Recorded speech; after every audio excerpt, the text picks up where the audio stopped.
Hello and welcome back to another video on Ashes of Creation. Today we're going to be looking at guilds and everything you need to know about them. So buckle up because there is a lot of information. So let's just get straight into it. If you want to form a guild, you're going to have to meet certain prerequisites within the Ashes of Creation game. First of all, you must have 5 individuals who come together who want to start the guild. There will then be a material and currency cost. As well as this, you have to complete a quest line and must reach a certain level in the game. However, you may actually be able to start a guild in a starting area if these minimum requirements are met. So you don't have to wait for certain nodes to spawn up in order to do these quest lines. If you work really hard, you could actually form a guild in the starting area. Now let's talk about guild size versus guild power trade-off. So the maximum amount of players that can be in a guild is 300. However, the guild leaders can decide to have a trade-off where they have less members available in the guild, but you get extra things such as guild abilities, guild passives, guild structures, things like that.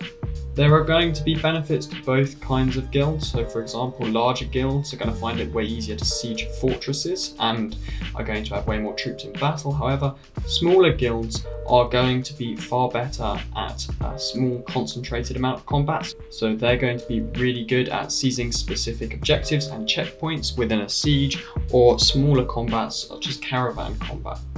However, remember that this 300 cap is attained by leveling up the guild. You won't be able to start off with 300 members at the beginning. As you level up your guild, you get access to things like guild abilities or extra players in the guild, and you can pick which direction you want to take your guild down.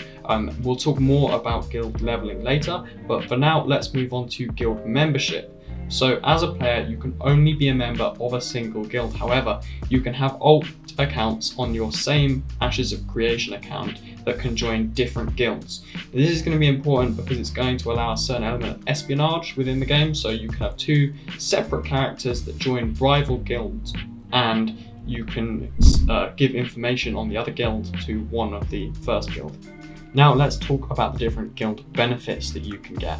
So you're going to be able to have gear enhancements, which means that your weapons, wearable materials such as necklaces, rings, and armor are all going to have potential enhancements, potentially enchantments on them that other players that are not in the guild will not have access to. Another benefit will be passives, so this could be something like extra healing, extra mana. You could get Another benefit will be extra quest lines that other players that are not in the guild have no access to at all.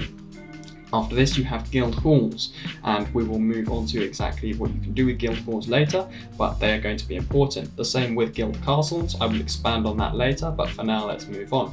You'll also have guild activities, and these will be certain events in the game that you can do. This hasn't really been expanded upon yet, but it could be some sort of node event. So if there was like a festival, then there could be a guild activity. You will be able to have the name of the guild displayed next to the character name, guild tabards, guild mounts, guild coats, and guild barding, which are all going to be aesthetic, customizable aspects of guild benefits.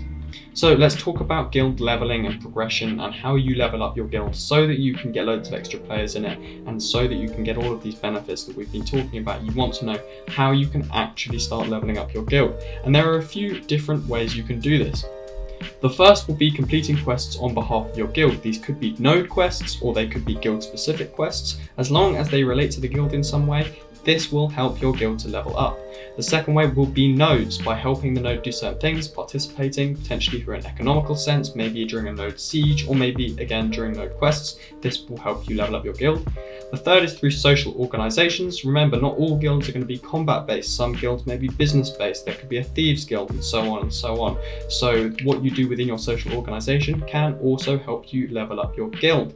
The next way you can help level up your guild is crafting certain items.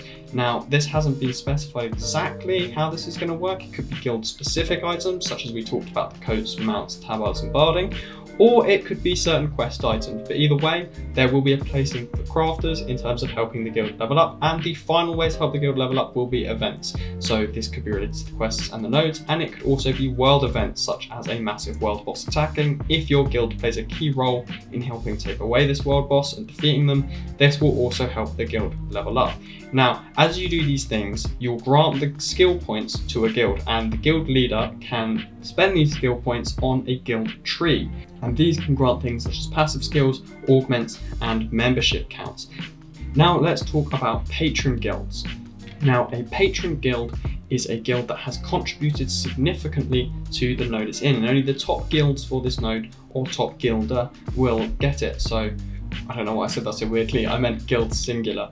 I was just trying to put emphasis on the fact there wasn't an S there. Anyway, moving on. Patron guilds will unlock the following benefits for their members. You will get emblems that can be applied to guild armor that can be purchased from the node. So that's quite cool. You kind of get to wear the flag of the node that you're placed in, and it makes you kind of like, such as in Game of Thrones, where the Lannisters would always have lions on their armor. You could have a similar thing for your guild. You'll get participation in the node stock market, the ability to participate in specific guild-based missions that will progress the guild's leveling and development. God, if you only knew how many times I had to delete that from screwing up. I'm just going to keep moving on. Anyway, allocation of guild points to unlock specific node abilities for guild members, and the ability to claim an in-node guild hall. These have different perks and benefits to halls based on freehold plots, and we're still going to get to halls, don't worry, it's just coming later in the video. Now, depending on the size of the node, this is how many guilds can be a patron guild within that node. So villages and lower nodes cannot have patron guilds at all. A town can have up to 1 patron guild, cities can have up to 2 patron guilds, and metropolises can have up to 3 patron guilds. And this is going to be interesting for a few reasons. First of all, this means that guilds are going to want to flock to metropolises, which benefits metropolises by giving them more power. As well as this, there's a kind of reciprocal effect here, because the guilds in the metropolises have a higher chance of becoming a patron guild, and so they also get more power. So it benefits both the node and the guilds once they get to metropolises when you get more patron guilds. Now, if the guild has a guild hall in the node, they can allocate points to increase their reputation within the node and that houses this guild hall, and this will affect things like the NPCs that spawn in the node or in the guild hall, the quests that spawn in the guild hall, and the merchant services that spawn in the guild hall. So you're going to want to allocate your points, otherwise the guild hall is going to be a bit crap. It's not really going to do much for you, and you want lots of NPCs there that are selling things and giving out quests, because this in turn is going to make your guild even more powerful, and with the quest aspect of it, help you level up even more. Now let's talk about guild alliances. Guild leaders can create an alliance at a certain level by completing a quest. It hasn't been specified exactly what this quest will be or how hard it's going to be. So we don't know really whether you're going to be able to create guild alliances very early on, or whether it's going to be a late game aspect of guilds. However, once you've completed this quest, you can invite up to 3 other guilds to an alliance. So there's no member cap in an alliance, only a maximum of 4 guilds, so each of these guilds can be as big as they want to be. These guild leaders will be able to pool resources into a guild alliance bank for grand projects. This could be for things like taking down a world boss, a raid, or other things like that. There will also be alliance-specific quest lines, so not only do you get extra quest lines if you're in a guild, you get even more quest lines if you're in a guild alliance. Alliance members will also share a common chat tunnel and will have affiliations and gears that can be attained. So again, you get more affiliation and gear when you're in a guild. You get even more if you're in a guild alliance, so it's very beneficial to do so. These guilds can also enter into trade agreements and trade goods with each other. So unlike with the bank, where they're just kind of giving things into a general pot that they can all use, this is a specific trade between 2 different guilds. Now, finally, let's get on to guild housing, and this includes guild halls, guild fortresses, and guild castles. Let's start off with guild halls. These will serve as a focal point for a guild, offering a host of benefits and customization options. Guild halls may be placed in guild freeholds or within nodes. Now, as specified before, if you are not a patron of a node, then you must build it on a freehold. If you are a patron of a node, then you can have it within the actual node itself. And the in-node guild halls actually get more perks and benefits and different ones as opposed to the ones that are just placed in a freehold. Now, your guild has to reach a certain level in order to be able to build a freehold. It's not something that you'll be able to do immediately, and this will be given to the guild master. They will get a certificate to enable placement of a guild hall, and then they can decide when and where they want to put it. However, guild halls are objectives in guild wars, and this is something you need to consider. Is your guild hall defensible? Where is it placed? Is it close to the node? Is it close to a rival guild? Because it's like a smaller version of sieging. When nodes go to wars, the enemy guilds during a guild war are going to try and take down this guild hall. However, during a guild war, guild halls are only objectives. They can't be destroyed. They can be destroyed during a node siege, where they also become objectives. However, they can't be destroyed during a guild war, just captured, and then the opposing guild are probably going to get certain benefits, perks over you. They're going to get some loot. Maybe your guild hall will level down, lose some of its perks, and maybe they'll be able to place a tax on you or something like that. This contrasts with guild fortresses, which can be sieged in guild war, but we'll get onto that soon. And this might seem obvious, but of course a guild hall only houses a single guild. Now let's move on to guild castles. Now these are going to be so important within Ashes of Creation, because you only get 5 guild castles on a server.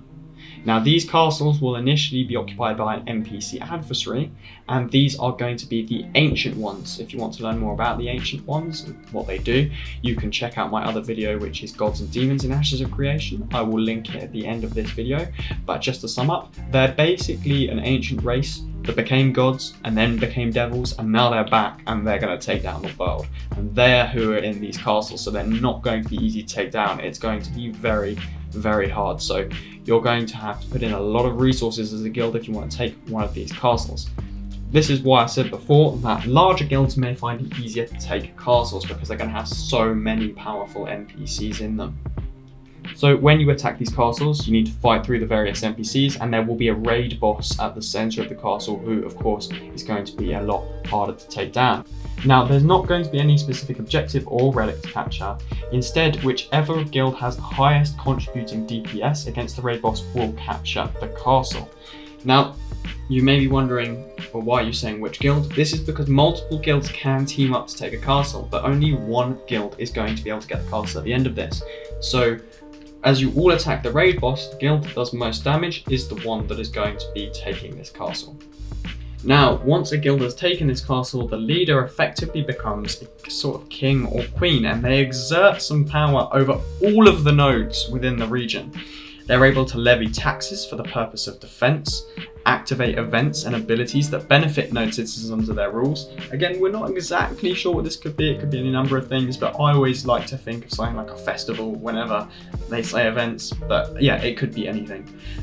You can establish special relationships with mayors to help build up the 3 dedicated castle nodes, and unlock additional types of buildings in nodes, as well as exert control and pressure over one of the 5 economic regions. So this means that out of all of the nodes that will be surrounding the castles, you'll be able to exert particular control over one of them, and all of the other ones, you're more helping out, but you can exert taxes over them as well. However, these castles are not staying with the guild once they're taken. This is not something like a freehold or a fortress.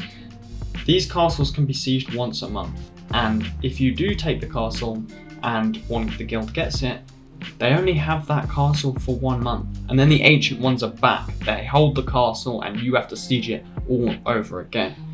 So you might be wondering, why would I do this every single month? This is so difficult. Why not just get a guild fortress or a guild hall? Because castles are so overpowered with the taxes and the control over nodes. They are essential if you want to be one of the powerful guilds within the game. They're so good. But because you become so overpowered when you hold a castle, every single month everyone attacks it again, and you have a chance to change who is the leader of that castle. Now let's move on to guild fortresses. Guild fortresses are siegeable guild halls within Ashes of Creation. These are different from nodes and castles. They are objectives in guild wars and will be contested on a regular basis. However, there has been some debate about whether they're actually going to be in the game. They're essentially going to be a bit of a cross between a guild hall and a castle, in that you will get some quests and NPCs and merchants in them, but they'll be far more based about being a kind of defensive structure to exert your control over nearby land. However, I can't give too much more information on it until the developers decide whether they're actually going to keep it or not. And finally, let's talk about guild wars. Guild War features are currently still in the design stage, but we have been given some information about how they're going to work. The overall goal is for Guild Wars to be objective based with great risk for each side. Guild War objectives will be designed to be more fluid than Castle Siege objectives. So it won't be like, well, there's this one objective that you have to take, and if you don't take this, you can't move on to the next stage. There'll be multiple different routes and decisions you can make when picking which objectives you're going for and how you want to fight the war. Guild Wars will also not be permanent. Definitive victory conditions exist that are based on the level of the warring guilds and the assets those guilds have. So the more powerful the guilds are, the longer the war will go on for, and the more damage will have to be done in order for one side to be declared a winner, as opposed to smaller guilds. And this will stop, small guilds from just completely tearing each other apart or making it so that one guild can never level up. These objectives could be things such as taking a guild hall or a guild fortress, stealing a quest item, or killing certain members of the guild and getting the bounties on them. And there will not be death penalties applied to those who do this. Now, I know that was a lot of information. If you're still here, well done. Thank you for watching the video. I really hope you enjoyed it. I do put a lot of work into them. If you did, make sure to subscribe if you haven't done so already, and have an amazing day. Thank you.